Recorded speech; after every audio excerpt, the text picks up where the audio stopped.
আওয়ামী লীগের আমলের সাবেক আরেক সংসদ সদস্যের কাছ থেকে বৈষম্য বিরোধী ছাত্র আন্দোলনের বহিষ্কৃত নেতা আব্দুর রাজ্জাক বিন সুলাইমান রিয়াদ ৫ কোটি টাকার চেক নেন বলে অভিযোগ পাওয়া গেছে।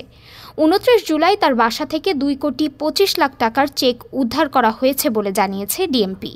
সূত্র বলছে, উদ্ধারকৃত চেকটি সাবেক ওই সংসদ সদস্যের।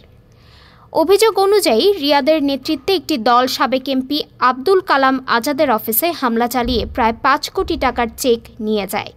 তবে এ বিষয়ে তদন্ত চলমান থাকায় তিনি আর কোনো মন্তব্য করতে রাজি হননি। ৩০ জুলাই ডিএমপির মুখপাত্র তালেবুর রহমান জানান, চাঁদা দাবির ঘটনায় গ্রেফতার রিয়াদের বাসা থেকে ২,২৫,০০,০০০ টাকার ৪টি চেক উদ্ধার করা হয়েছে।